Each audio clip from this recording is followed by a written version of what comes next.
Bonjour et bienvenue sur la chaîne Citoyen Lucide. Nous sommes aujourd'hui mercredi le 1er novembre 2023. Alors, c'est à peu près une semaine que j'ai pas refait de revue de l'actualité. Fait que, bon, évidemment, je m'en excuse. Là, ce que je peux vous dire, par contre, c'est que je suis en train de me remettre là, d'un petit virus respiratoire que j'ai pogné. Fait que là, je me réveille le matin, je suis tout jammé, puis là, je me déjamme pendant la journée. Après ça, je me recouche, je me rejamme, puis c'est tout le temps à recommencer. Mais inquiétez-vous pas, ça va quand même super bien. Là, pas de mal de gorge, pas de mal partout, en tout cas. C'est juste une question d'être très, très poigné. Alors, sans plus attendre, eh bien, nous démarrons notre revue de l'actualité maintenant. Alors, nous avons parlé régulièrement du plan de Justine de vouloir faire passer la population du Canada de 35 millions à 100 millions d'immigrants. Alors là, on le sait que depuis plusieurs années, on a pété le cap des 500 000 immigrants toutes les années. Mais là, ce qui se passe, c'est que de plus en plus d'immigrants maintenant décident de quitter le Canada pour des pâturages plus verts, selon ici un article du CTV News que j'ai même pas lu d'ailleurs, que j'ai même pas besoin de lire d'ailleurs, parce que de toute manière, regardez, on le sait pourquoi que les immigrants restent pas. Premièrement, ils aiment pas notre climat. Deuxième affaire, ils se font promettre des affaires qui n'ont pas d'allure. Troisième truc, souvent, tu sais, ils parlent de des pays que les affaires vont pas bien, mais que le coût de la vie est déjà pas mal plus bas qu'ici. Fait que là, ils arrivent ici, le coût de la vie est super élevé. Là, on reconnaît pas leur diplôme, avec raison dans bien des cas. Ils arrivent ici, ils n'ont pas de logement. Ils s'en vont tous s'installer en ville, là où le coût de la vie est encore pire. Puis là, après ça, vous avez des affaires comme, admettons, cet été. Gros revirement de situation, je pense que ça a été déterminant. Mais, tu sais, vous savez, depuis que, tu sais, la communauté flyée à cette heure est rendue que elle accapare, bon, l'équivalent de quoi? La moitié de l'année, tu sais, genre en patente médiatique puis tout. Tu sais, au mois de mai, on nous préparait déjà pour le mois de juin, qui était supposé être le mois de la communauté flyée. Puis là, après ça, ça s'est étiré pendant tout l'été. Puis ça, tu sais, les immigrants, eux, c'est le genre de patentes qui font pas du tout partie de leur culture. Fait que ça vient que ça les écœure. Fait que là, ben, une fois qu'ils partent de chez eux, puis que là, ils sont rendus qu'ils ont mis les pieds ici, ben, pour eux, c'est plus facile après ça de s'en aller ailleurs. Puis ce qui est choquant là-dedans, c'est quand on nous dit, ouais, tu sais, l'immigration, c'est comme une richesse, tu sais, ça nous permet de faire rouler l'économie, éventuellement, ça va être bon pour nous, c'est des gens qui travaillent.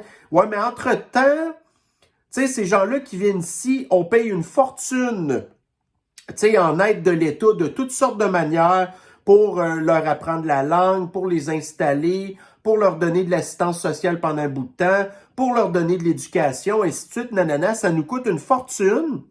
Puis là, après ça, au bout d'une couple d'années, ben finalement, soit qu'ils s'en retournent chez eux ou bien qu'ils s'en vont ailleurs. Fait que plus qu'on va avoir des immigrants, plus que ces affaires-là, ça va arriver régulièrement. Fait que sur 500 000 par année, admettons que vous en avez, je sais pas, moi, mettons 10% qui part, ben c'est toujours bien 50 000 qui nous coûte une fortune pour un bout de ligne, il n'y a rien là. Fait que, bref, ça, c'est le plan de Justine. Rendre plus d'immigrants, mais avec ses idées à lui qui se tiennent pas debout. Puis d'ailleurs, voyez-vous, là, on a une autre patente que je vais au-dessus de vous parler après, qui explique ça, entre autres, d'ailleurs, là. Alors, justement, hier, c'était l'Halloween, là. Puis là, vous avez Justine qui a posté sur les réseaux sociaux une photo avec son fils Adrien, là, qui, Adrien, a eu la super bonne idée de se déguiser, genre, en une espèce de bonhomme qui, genre, a perdu la tête. Donc, vous avez ici en gros plan la chose. Fait que là, écoutez, soit que Justine, il suit pas pantoute l'actualité, soit qu'il y a une mémoire de linotte, en tout cas, c'est pas ça l'expression, mais une mémoire de pas grand-chose, une mémoire de souris, whatever. Il se rappelle pas, lui, là, ce qui s'est passé le 7 octobre dernier en Israël, où ce que vous avez des dizaines de personnes et même des bébés qui ont perdu la tête prématurément à cause de l'acte terroriste du Hamas. Puis là, son kid, qui lui doit probablement, on peut lui donner le bénéfice du doute, qui n'est pas au courant de l'actualité, probablement qu'il trouvait ça cool, lui-là, d'avoir ce costume-là. Puis là, vous avez Justine d'un autre côté, qui lui est premier ministre du Canada, qui lui est supposé être au courant des situations géopolitiques. Puis vous avez pire que ça. Vous avez aussi tout l'entourage politique qui conseille Justine, qui aurait pu lui dire, écoute, là, le costume de ton fils, là, c'était peut-être pas une bonne idée. À moins qu'ils étaient peut-être pas au courant que c'est ça qu'il allait se passer. Fait que moi, ce que je peux vous dire là-dessus, c'est que ça n'a vraiment pas du tout été une espèce de... En tout cas, de réussite, ça là. Tous les commentaires, la plupart qu'il y avait en bas, de sa publication sur Twitter, là, c'était genre... Ben, ça revenait un petit peu à ce que je vous disais. Fait que gardez bien ça, là. Vous avez d'un côté ce qui se passe en Israël. Là, tout de suite après, vous avez le Canada qui a décidé de supporter Israël. Fait que ça l'a mis en pas content une grosse partie de l'électorat de Justin, tout ce qui est musulman. Les musulmans détestent Israël, mais les musulmans votent pour Trudeau. Mais là, Trudeau dit que là, il vote pour, en fait, qu'il supporte Israël. Fait que là, il s'est mis en crise son électorat musulman, qui est déjà en crise après lui, à cause, entre autres, là, des histoires de communautés flyées que je vous ai parlé tantôt. OK?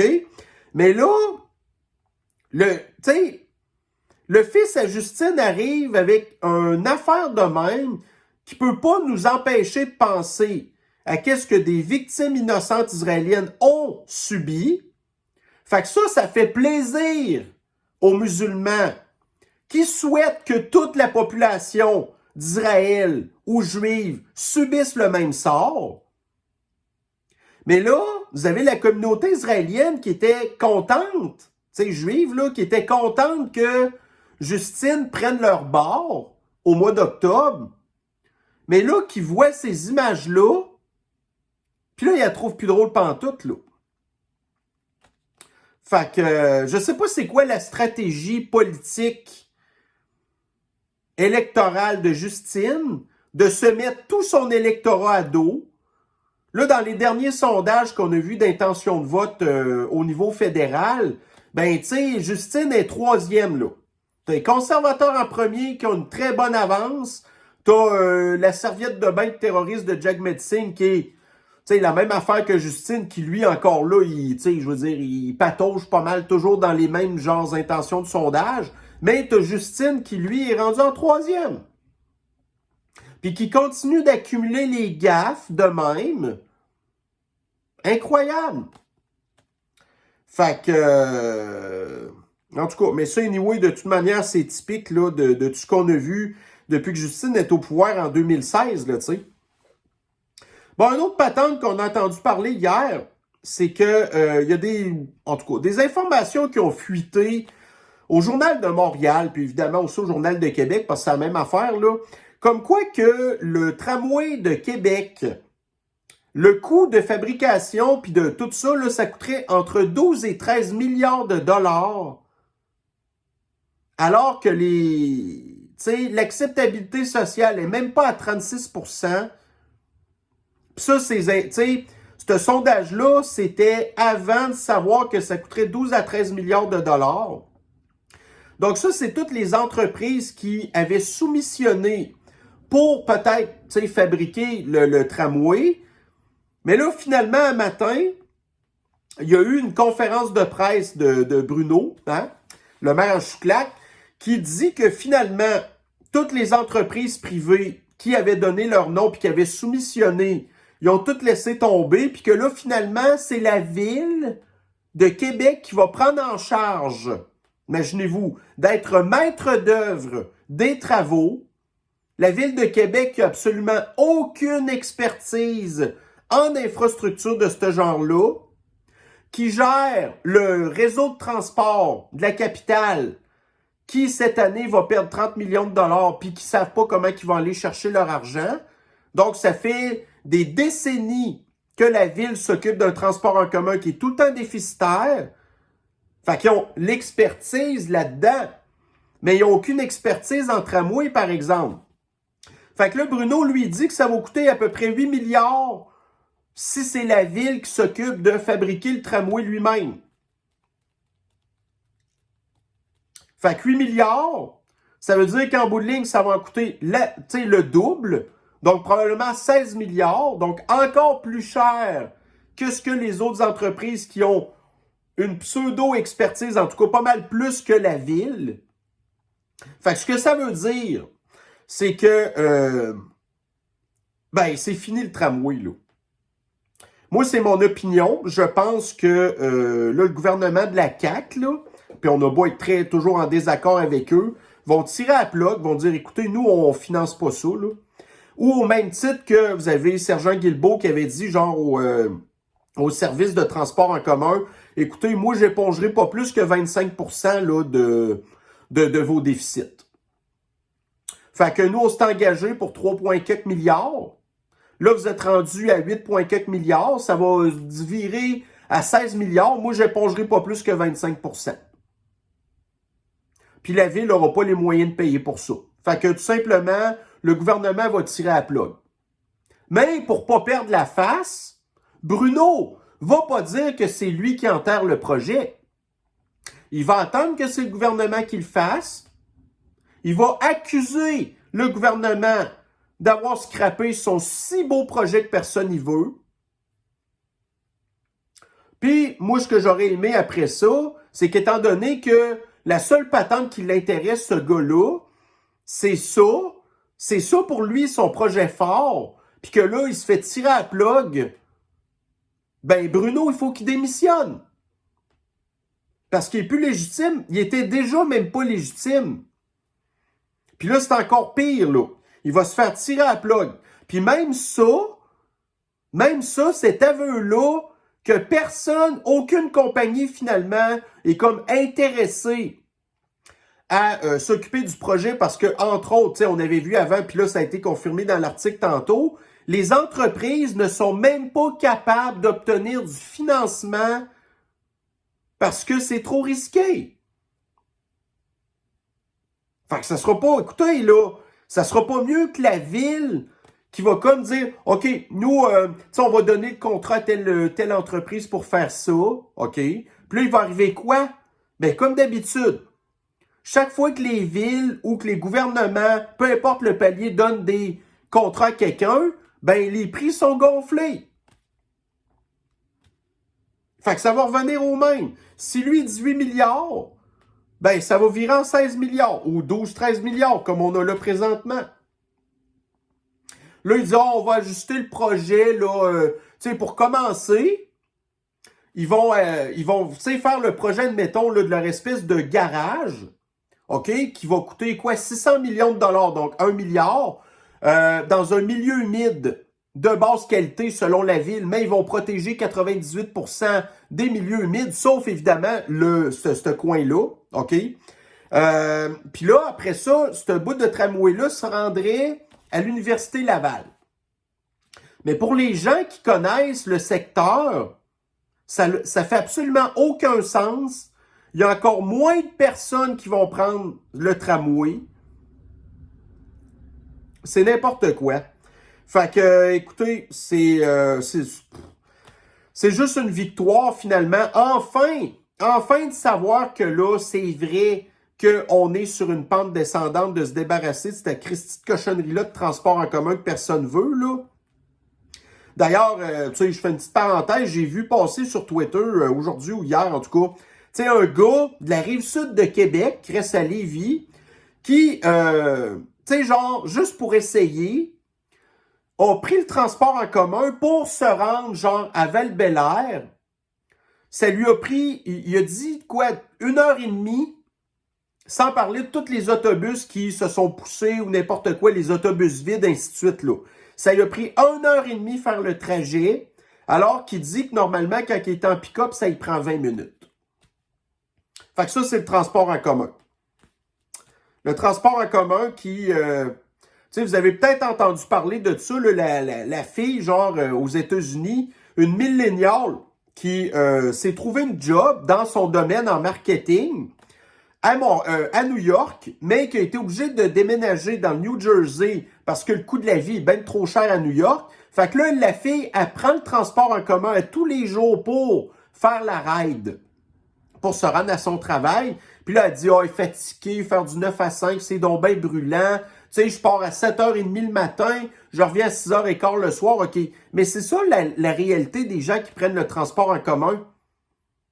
C'est que vous gaspillez une grosse partie de votre vie à prendre le transport en commun pour un trajet qui peut se faire le tiers, le quart, le cinquième de temps en véhicule normal. En tout cas. Alors ici, bon, donc ça c'est encore peut-être une des raisons qui explique pourquoi que les immigrants s'en vont. Mais là ici, vous avez dans la presse, donc l'économie canadienne piétine.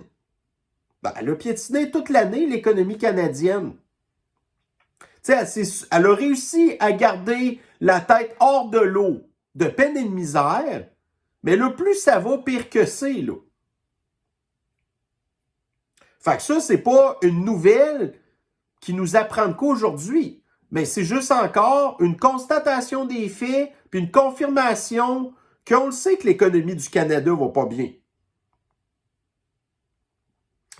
Après ça, bon, alors si vous êtes des consommateurs de vapoteuses, puis je parle pas des vapoteuses de wax, là, mais bon, si vous n'étiez pas au courant, là, à partir de là, c'est plus possible d'acheter genre des produits qui goûtent de quoi, parce que ça, c'est encore le dôme du Kakistan qui veut contrôler nos vies, puis qui pense que ça va changer de quoi, que les gens sont pas capables de s'adapter, puis peut-être d'aller acheter leurs affaires ailleurs.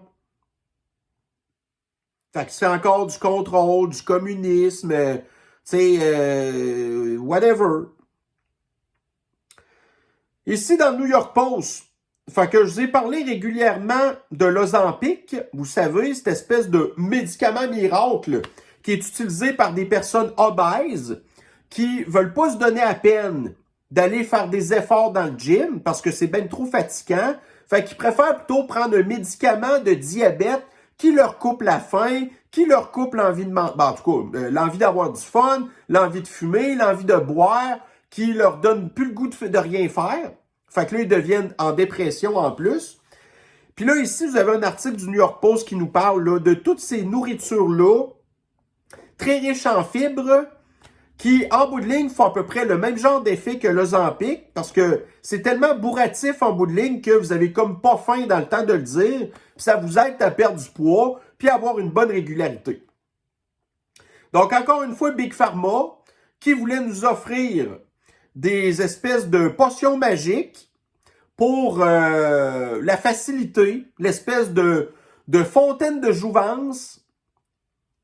Puis qu'en bout de ligne, ben écoute, vous avez déjà tout à portée de main pour pas vous retrouver dans un certain état que je viens d'allumer, là, j'ai quelque chose qui s'en vient, là.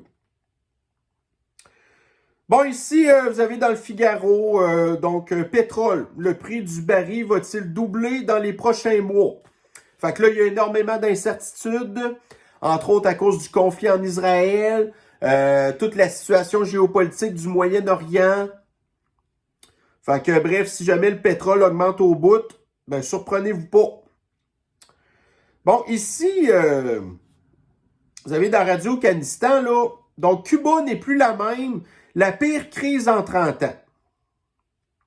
Fait que, regardez, on sait que, ben c'est ça. Ça, premièrement, c'est un autre aveu d'échec que le communisme fonctionne pas. C'est aussi le fait que, écoutez, tu sais, vous avez genre les pro-Palestine qui disent la bande de Gaza, c'est une prison à ciel ouvert, tout ça, c'est à cause des Israéliens, gna gna gna. Mais tu sais, la situation de Cuba est pas vraiment différente. Tu sais, Cuba, c'est comme la bande de Gaza qui sont dans la merde à cause des sanctions économiques des États-Unis. Que tout le monde se rappelle plus pourquoi vraiment qu'il y a encore des sanctions économiques contre Cuba, qui est loin de représenter une menace pour les États-Unis, on s'entend. Puis, c'est pire à Cuba depuis qu'il y a eu le cochonnerie de confinement mondial à cause de la Sniffles en 2020 qui ont complètement fait arrêter le tourisme à Cuba. Tu sais qu'il y avait déjà de la misère, mais là, ça a comme juste été pire. Fait que les pauvres Cubains qui sont plus capables de vivre chez eux tranquillement, puis après ça, tout ce qu'ils veulent, c'est s'en aller illégalement aux États-Unis. Puis là, quand ils arrivent aux États-Unis, finalement, ils se rendent compte qu'ils sont pas plus heureux, tu sais. Bon, ensuite, vous avez ici les déboires de Big Pharma et de Pfizer qui affichent une perte due à la charge prévue pour la Sniffles. Donc, finalement, Pfizer qui est plus capable d'écouler ses cochonneries de poison, qui est plus capable de vendre sa cochonnerie de Paxlovid qui sert à rien, qui, quand vous le prenez, ben vous repognez la Sniffles après, puis qui coûte 1300$ le traitement à cette heure. Fait que c'est ça. Donc, Pfizer qui a une perte nette. Puis c'est pas nous qui va se plaindre de ça.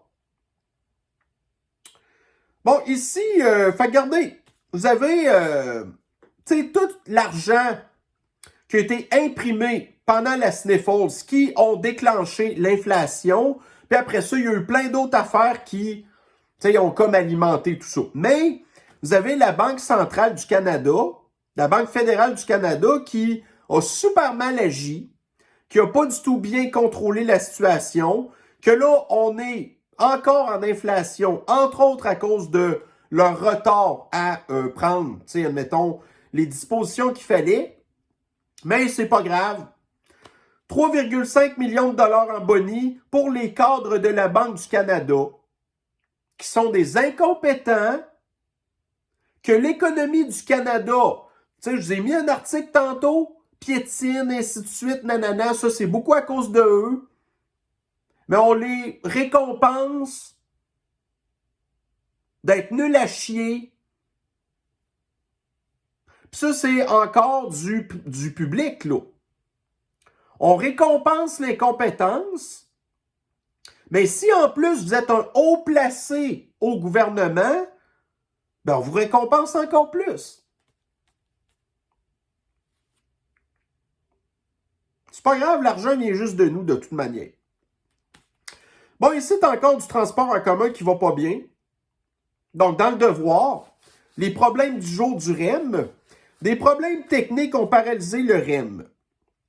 Donc, a été paralysé pendant plusieurs heures entre Brossard et la gare centrale parce que le système informatique est tombé en panne, je sais pas trop, là. Fait qu'à tous les jours, le REM. Mais ça, le tramway de Québec, lui, il n'y aurait pas ces problèmes-là. Déjà que personne ne veut le prendre, puis il serait tout le temps en panne, ce qui va encore moins encourager le monde de le prendre.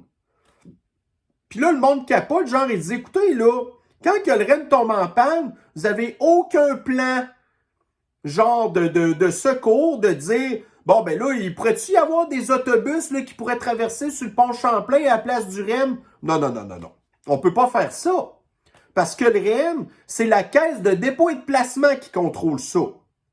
Puis là, ils ont dit, il y a juste le REM qui a le droit de traverser sur le pont Champlain. Façon pour eux de gonfler artificiellement l'achalandage du train. Parce que si les autobus faisaient traverser sur le pont aussi, vous pouvez être certain que le REM, il n'y a personne qui prendrait ça, là. Là, ici, on en revient un petit peu au sujet connexe là, de l'Ozempic. Vous avez ici une fille, bon, en tout cas une fille, je peux pas appeler ça une fille, là. Puis je vais garder le commentaire pour moi. Donc, dans le Journal de Montréal, si vous ne comprenez pas l'anglais, c'est votre problème. Elle porte plainte à... En tout cas, l'OQLF, ça, c'est la patente de la langue française là, du dôme pakistanais, contre un McDo de la Rive-Sud. Fait que là, évidemment, écoutez, vous n'avez pas la faute, mais vous êtes capable de voir puis d'avoir une idée de qu'est-ce que cette personne-là, elle a de l'air. Une personne qui a de l'air de ce qu'elle a de l'air, entre autres, parce qu'elle va au McDonald's, probablement pas mal plus souvent que vous y allez, là, sûrement, qui se préoccupe pas de manger des aliments santé remplis de fibres, qui vont la bourrer tout de suite, puis lui donner une régularité, puis qu'en bout de ligne, elle va peut-être perdre le 200 livres de trop qu'elle a, puis qu'elle a le front après ça, d'aller se plaindre au journal, pour passer dans le journal, pour nous montrer de quoi cette personne-là, qui a encore les mots que j'allais dire, je vais les garder pour moi, mais disons pas sexy, genre.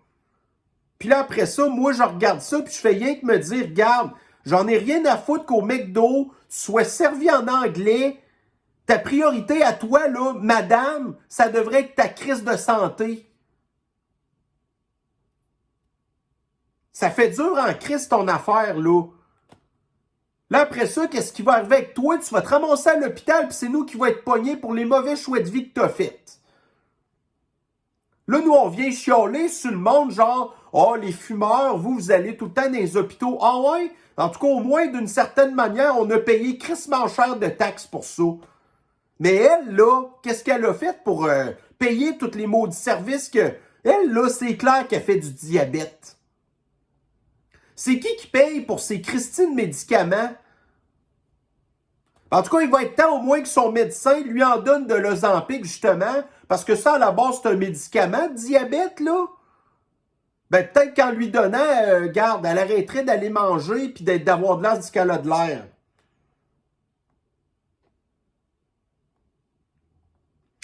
Bon, on va y aller avec un dernier article ici dans le Daily Mail. Donc, les morts, bon, en tout cas, donc, des problèmes cardiaques seraient causés par la chaleur extrême dans les États-Unis qui, selon des experts, s'attendent à ce que ces genres de morts-là vont tripler dans les décennies à venir selon une étude. Bon. Alors, le réchauffement climatique va faire mourir du monde parce qu'il fait plus chaud. Mais là, les États-Unis, c'est pas non plus le désert du Sahara ou le Moyen-Orient ou l'Asie du Sud, où ce qu'ils vivent avec des températures d'au-dessus de 40 degrés quasiment toute l'année. Puis ces gens-là, ils n'ont pas plus de mortalité à cause de ça.